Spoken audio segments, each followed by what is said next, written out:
Yeay. Oh jamaah. Yeay. Alhamdulillah. Masih dengan tema kita jangan kepo dengan rumah tangga anakku. Nah, jangan-jangan jamaah korban kekepoan orang tua atau mertua nih. Eits. Nah, sebelum kita bahas lebih lanjut lagi, aduh guru-guruku pada ketawa, pada tarik nafas. Iya Mungkin ada yang mertuanya lagi nonton, termasuk mertua saya. Hai mama, papa mertua, ya kan? Kita baca artikel dulu deh yuk nih. Kita lihat sama-sama. Gawat, mertua ingin mantu dokter 3 hari menikah harus cerai. Naudzubillah min dzalik. Suma naudzubillah. Nah, Ustadz Syam berbicara tentang standar. Pokoknya kalau ini terjadi nauzubillah. Karena kenapa? Ini justru malah terjadi kezaliman. Kezaliman yang dilakukan mertua terhadap menantunya. Nggak boleh. Kebayang nggak sudah nikah terus karena persoalan Profesi. Itu seperti menghancurkan masjid ya Ustadz ya? Iya. Iya kan? Karena menghancurkan rumah tangga anak, masa depan anak, lalu bergoncang, bergoyang aras. Kalau kayak gitu sebenarnya siapa sih yang patut menentukan standar pasangan nih? Pasangan sendiri, calon pasangan sendiri, mertua atau orang tua kita sendiri. Biar nggak ribut, udah deh mama aja yang pilihin deh gitu. Tapi kalau orang tua yang milihin kitanya nggak cinta bagaimana? Tapi kita kan nggak punya pengalaman. Awal-awal kita bilang cinta, ntar 10-20 tahun lagi juga kita agak ya mungkin enak-enak sedikit misalkan Yang sama pasangan. masalah waktu Ustaz Sam menikah, saya pergi melamar kan, kata bapaknya Ustaz Sam, kalau Ustaz setuju, aku setuju. Wah. Jadi aku jadi patokan, matilah saya. Masya Allah, tabarakallah.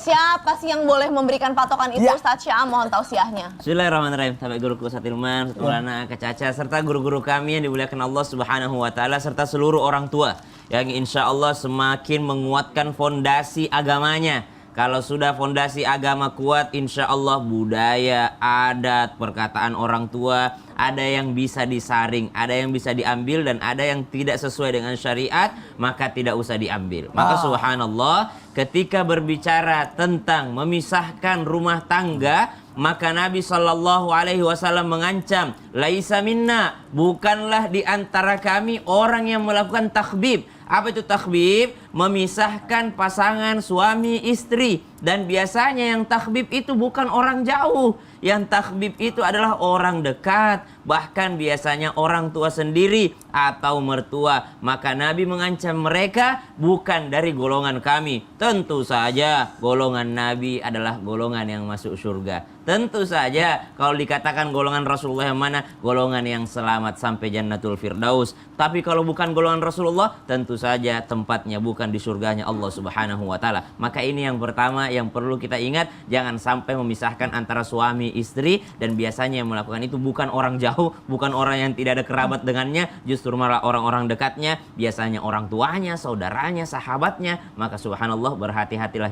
kita justru yang mendukung pernikahan, bukan yang mendukung perpisahan. Itu yang pertama. Yang kedua, kalau ditanyakan boleh nggak seorang mertua memisahkan daripada anaknya kalau ternyata di dalamnya ada alasan syar'inya. Apa sih alasan syar'inya? Contoh, Nabi Ibrahim alaihissalam datang ke kota Mekah ingin menjenguk Nabi Ismail dengan istrinya. Lalu Nabi Ibrahim bertanya kepada istrinya Nabi Ismail, karena pada saat itu Nabi Ismail sedang pergi berburu. Maka Nabi Ibrahim alaihissalam bertanya kepada menantunya, bagaimana keadaan rumah tanggamu? Saya ini tamu dari jauh. Aduh, rumah tangga aku begini dan begini, tidak ada yang bisa disyukuri satupun. Setiap hari kami susah, makan susah, tidur susah, segala macam, mengeluh aja kerjanya. Subhanallah. Maka Nabi Ibrahim AS berpesan kepada menantunya, nanti kalau suamimu pulang, bilang itu palang pintunya diganti aja. Subhanallah. Maka pulanglah Nabi Ismail AS.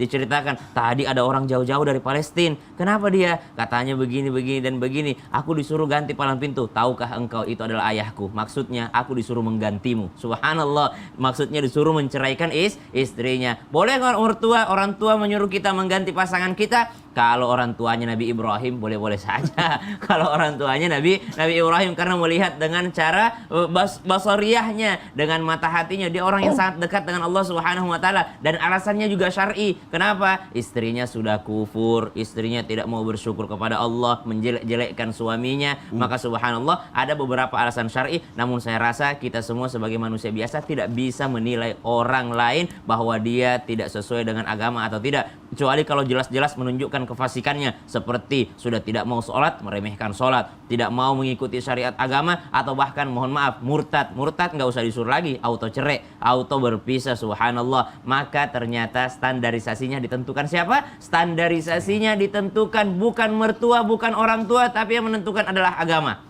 Yang menentukan adalah agama. Kalau perkataan orang tua sesuai dengan agama, ikuti standarisasi orang tua. Kalau perkataan mertua sesuai dengan agama, ikuti standarisasi mertua. Tapi kalau di antara keduanya tidak mengikuti syariat agama, maka tidak ada satupun yang bisa kita ikuti. Siapa sih yang paling pantas kita patuhi? Yang paling pantas kita patuhi adalah Allah Subhanahu wa taala. Maka perintah orang tua pun mesti sesuai dengan perintah Allah Subhanahu wa taala. Wallahu taala a'lam.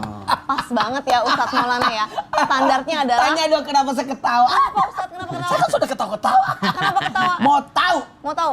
Kalau udah tinggal sama Mertua. satu atap sama orang tua ataupun satu atap sama mertua, pasti nggak ada lagi rahasia lagi. Pasti mereka semua sudah tahu kejelekan, kebiasaan, keburukannya gitu. pasti ketahuan. Oh gitu. Jadi makanya yang diikutin adalah harus standarnya Al-Quran. Walaupun orang tua tahu banget nih dalam-dalamnya rumah tangga kalau kita satu atap. Ustadz tuh ngetawain saya atau ngetawain siapa sih Ustadz? Yang ngetawain itu orang kalau tinggal sama mertua sama orang tua, auto pasti ketahuan tuh kekurangan kita. Gitu. Nah, Ustadz Hilman, Ya. sejauh mana sih sebenarnya ya kalau orang tua atau mertua itu boleh ikut campur dalam urusan rumah tangga? Sejauh mana bolehnya?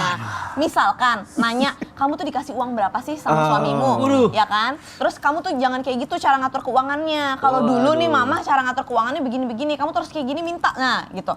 Gimana? Karena anak zaman sekarang sama orang zaman dulu kan mungkin kita sama anak kita nanti juga cara berpikirnya beda. Saya sih membayangkan Kasia besar nanti gimana ya? Kok kasih ya. Oke, gimana dalam pandangan Islam Ustaz? Baik, Masya Allah. Sebagaimana Ustaz Syaf, mohon izin Kak Caca. Gimana? Jamaah Islam itu indah yang dicintai Allah. Resiko kita tinggal bersama orang tua, Ya. pasti orang tua akan tahu apa yang terjadi dengan rumah tangga kita. Maka di awal pertemuan ini juga kita doakan ya, mudah-mudahan yang sudah berumah tangga dan belum punya tempat sendiri, semoga Allah lapangkan rumahnya. Amin. Semoga Allah berikan rumah terbaik yang bisa kita tinggal secara sendiri dan lebih mandiri insya Allah. Karena bagaimanapun juga satu kapal kan tidak mungkin ada dua nahkoda ya. Pasti harus ada salah satunya. Tapi ya apapun itu, ada kan misalnya di antara kami atau di antara kita yang belum punya rezeki istilahnya untuk tinggal sendiri, maka bismillah nikmatin saja kebersamaan dengan orang tua kita. Insya Allah tetap ada kebaikan yang Allah titipkan di dalamnya. Dan sekarang kembali kepada topik tadi, bolehkah orang tua tanya kepada anaknya khususnya tentang bab finansial? Kalau hanya sekedar mencari tahu atau bertanya, ya sah-sah saja. Sebagai seorang orang tua ingin memastikan anaknya aman, wajarlah nanya. Tapi ingat, ketika bertanya, satu, bukan untuk membandingkan dengan yang lain. Karena banyak orang tua yang misalnya ketika nanya sama anaknya, berapa penghasilanmu? Sekian. Kemudian dia bilang, tuh lihat, dia mah segitu. Ojo dibandingke. Hidup ini jangan dibandingkan dengan yang lain. Betul? Jangan mengukur kebahagiaanmu dengan kebahagiaan orang lain. Jangan mengukur kakimu dengan ukuran sepatu orang lain. Kenapa? Karena masing-masing kaki beda ukurannya, beda baunya. So, jangan dibandingkan. Maka orang tua boleh tanya, tapi bukan untuk membandingkan. Yang kedua, Ustaz kenapa ketawa? Kalau ukuran aja. Iya. Nggak usah bau-bau. Yang kedua, ya, orang tua boleh tanya, tapi bukan untuk menjatuhkan. Nah, ulangi. Yang pertama, orang tua boleh tanya bukan untuk membandingkan. Yang kedua, orang tua boleh tanya bukan untuk menjatuhkan. Jadi kalau nanti anaknya cerita, ya cuma segitu. Dulu coba kamu dulu nikah nggak sama dia. Coba, mengungkit masa lalu. Sakit digituin itu. Jadi gimana? Tetap hargai anak kita. Ingat ya, kalaupun kurang, semangatin anak kita. Nggak apa-apa ya nak, terima ya suamimu ya. Terima ya pasanganmu ya. Insya Allah ada kebaikan ya. Syukuri apa yang ada. Jangan mencari apa yang tidak ada. Gitu. Jadi orang tua kasih motivasi yang terbaik. Termasuk, mohon maaf ya, kadang yang kurang itu bukan rezekinya. Tapi yang kurang itu adalah cara pandang kita dengan rezeki yang Allah berikan kepada kita. Yang sempit bukan rezekimu, tapi yang sempit hatimu. Yang sulit bukan hidupmu, tapi yang sulit adalah pikiranmu. Yang mahal bukan hargamu atau rezekimu, tapi yang mahal gengsi dan gaya hidupmu. Status hari ini ya. Mudah-mudahan kita bisa lebih lapang, kasih tahu ke anak kita, belajarlah menerima apa yang suamimu berikan, belajarlah apa yang pasanganmu berikan. Insya Allah ada kebaikan.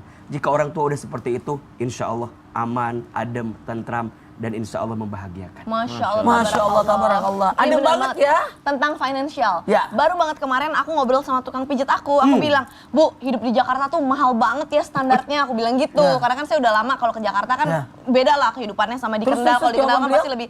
Jawaban beliau tuh gini, mahal apa nggak mahal itu mah tergantung gimana cara kita ngatur uang. Aku mikir, itu tukang pijat yang ngomong loh. Artinya, kalau kamu bisa, berapapun pendapatan kamu, kalau kamu bisa ngatur keuangan kamu ya cukup sebenarnya. Karena Allah Makanya nggak ini, mungkin zolim sama satu makhluknya. kalimat nih Ustaz Satu Maulana ya. kalimat. Satu kalimat.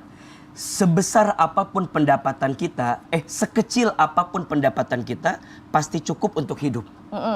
Tapi sebesar apapun pendapatan kita, tidak akan pernah cukup untuk gaya hidup. Nah. Status besok. Status besok itu boleh. Karena hari ini udah ada.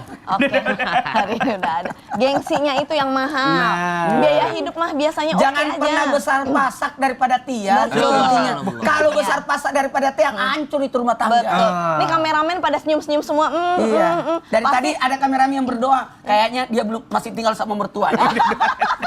Amin, amin, kenceng banget. Baiklah, guru-guruku yang terhormat, sekarang kita kasih kesempatan buat jamaah Islam itu ini yang ada di rumah, karena sekarang kita masuk ke segmen Tanya Dong Ustaz. Kami semua tanya dong Ustaz. Yang pertama dari hamba Allah, Assalamualaikum Pak Ustadz, saya mau Waalaikumsalam tanya, warahmatullahi saya selalu mengingatkan untuk sholat kepada anak dan menantu saya. Gimana nih, boleh atau enggak sih? Coba silahkan Ustadz Syam. Baik, bismillahirrahmanirrahim. Untuk saling mengingatkan wajib, karena watawasau bil haqqi watawasau bis sabr. Saling ingat mengingatkanlah kalian dengan kebenaran. Apa itu yang benar? Bahwa neraka Allah itu benar. Kalau enggak sholat masuk neraka. Bahwa surga Allah itu benar. Kalau engkau sholat dapat surga. Bahwa pahala dan dosa itu benar adanya. Tawasau bil haqq. Saling ingat mengingatkan mana yang benar, mana yang tidak benar. Tawasau bis sabr, tapi bukan hanya yang benar diingatkan, tapi dengan kesabaran. Sabar ya, bersabar dalam mengingatkannya, yang diingatkan juga dalam kesabaran. Yang Wallahu jelas ada 4 yang harus diingatkan kalau perihal tentang sholat. Usia 0 sampai 7 tahun perkenalkan. Masya Allah. Usia 7 tahun ke 10 yakni ajarkan. Usia 10 sampai balik itu adalah pembiasaan. Dan nanti setelah baliknya sampai seterusnya mengingatkan. Tuh 2, 3 mengingatkan. Ingatkan. Ku ampusakun wahlikun nara. Bagaimana kita, tapi ingat dulu. Ketika kita mengingatkan, ingatkanlah dengan cara yang baik, cara yang sopan, cara yang menyenangkan. Dan bukan aja mengingatkan, persiapkan sejadahnya dulu disiapin. Yuk kita salat berjamaah yuk. Tapi Ustadz Maulana, ada loh orang tua yang nggak mau ngingetin anaknya karena apa? Males ribut. Karena kadang-kadang anaknya kalau diingetin sholat, anaknya jadi galak, apalagi sholat subuh khususnya. Males nanti marah-marah. Nah itu gimana tuh? Lebih baik ribut di dunia daripada ribut di padang mahsyar. Apalagi tidak membangunkan anak salat subuh, sama halnya kalau ada kebakaran di rumah, memang nggak mau bangunin anak ketika kebakaran. Daripada ribut di sana, mama nggak pernah ingetin saya. Waduh. Sangat menusuk sekali. Baik, jazakallah khair guru-guruku, pengingatnya Masya Allah. Nah sekarang kita langsung ke pertanyaan yang kedua nih. Dari Instagram hamba Allah, Assalamualaikum, saya bukan kepo lagi tapi udah ngerusak rumah tangga saya sampai, kalau saya bukan kepo lagi tapi udah ngerusak rumah tangga saya sampai saya cerai sama mantan suami. Astagfirullah. Orang tuanya. Karena ya. ibu mertua nggak mau kehilangan anak laki-lakinya. Dan sampai anaknya dibawa ke dukun, dibuat lupa sama anak dan istrinya. Astagfirullah. Rasanya hati ini tidak rela Ustadz, rumah tangga saya hancur karena ibu mertua saya sendiri. Saya tidak rela dan tidak ridho anak saya jadi tidak punya papa. Karena papahnya tidak pernah menafkahkan dan tanya kabar anaknya. Gimana nih Ustadz Hilman? Silahkan. Iya. Pemirsa, jamaah Islam itu indah yang dicintai Allah. Kenapa tarik napas? Iya. Tadi Ya. Ustadz Syam sebelumnya menjelaskan, bukan golongan kami kata Nabi Shallallahu Alaihi Wasallam. Jika ada seseorang yang menghancurkan keadaan rumah tangga seseorang, apalagi orang tua sendiri, apalagi yang mertua sendiri gitu. maka tidak pantas, bahkan tidak boleh kita menghancurkan apalagi rumah tangga anak kita sendiri. Nauzubillahi min dzalik. Semoga kita dijauhkan dari orang tua yang seperti itu. Amin, amin. Semoga kita memiliki dan dianugerahi oleh Allah mertua yang soleh dan solehah, yang bisa mengarahkan dan mendoakan rumah tangga kita menjadi rumah tangga yang baik. Bagaimana dengan tanggapan yang tadi? Jelas, barang siapa yang datang kepada seorang dukun, kemudian dia bertanya tentang sesuatu kepada dukun itu, apalagi dia mempercayainya, maka mohon maaf, tidak akan diterima sholatnya selama 40 hari 40 malam.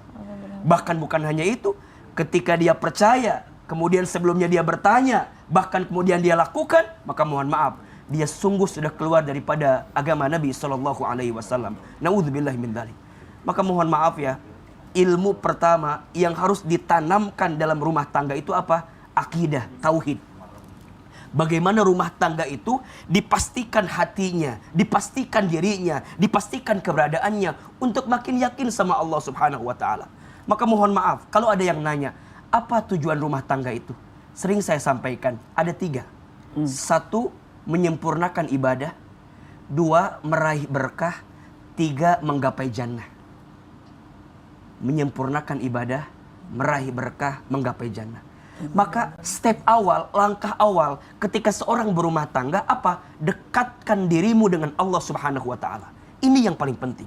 Maka ketika nanti ada godaan, ada cobaan, ada ujian yang datang di rumah tangga, kita akan punya tameng dan benteng yang kuat. Kenapa? Karena akidah kita kuat, tauhid kita kuat. Dan ini yang menjadikan rumah tangga itu akan kekal selamanya. Bukan hanya di dunia, tapi sampai ke surganya Allah Subhanahu wa ta'ala.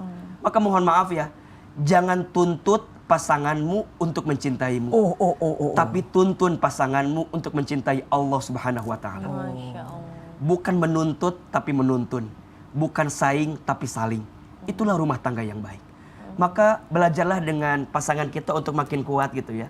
Jadi ketika ada ujian yang datang tuh makin kuat gitu ikatannya ya. Ikatan cinta itu kan semakin meyakinkan kita untuk membuat kita makin dekat sama Allah. Itu poinnya. Jadi cinta rumah tangga tuh bukan sekedar aku mencintaimu, kamu mencintaiku, bukan hanya itu. Tapi saat cinta kita menjadikan kita makin dekat dengan Sang menciptakan kita, yaitu Allah Subhanahu wa taala. Maka tolong catat baik-baik ini ya. Yang namanya orang tua, namanya mertua, jangan terlalu kepo dengan rumah tangga anak kita. Kalaupun kita bertanya sekedarnya, bertanya sewajarnya. Nauzubillah, jangan sampai kebencianmu kepada menantumu membuat dirimu memisahkan antara dia dengan istrinya, dengan suaminya. Nauzubillahi min dzalik. Berapa banyak hari ini mohon maaf, rumah tangga yang berantakan bukan karena orang yang jauh, tapi karena orang yang dekat. Salah satunya nauzubillahi min dzalik. Mudah-mudahan bukan kita ya, orang tua kita. Semoga Allah lembutkan orang tua kita amin, ya Allah, untuk bisa lebih paham dengan keadaan putra-putrinya. Amin ya rabbal alamin. Jadi kalau menantu ini nggak ridho sama orang tuanya, pantas dong? Ya wajar, itu Wajar, manusiawi kan? ya. Oke. Tapi jika ada rasa maaf di hati kita lebih baik. Oke, yang tadi saya suka dari Ustadz Hilman adalah menikah itu untuk 3, meraih berkah, ibadah, dan mencapai jannah. Masya Allah. Jadi menyempurnakan ibadah, Ya. meraih berkah, Menggapai jannah. Jadi bukan untuk merubah status sosial. Masya Kan Allah. banyak kalau zaman sekarang nikah yang penting sama orang kaya. Dikira orang kaya nggak punya masalah.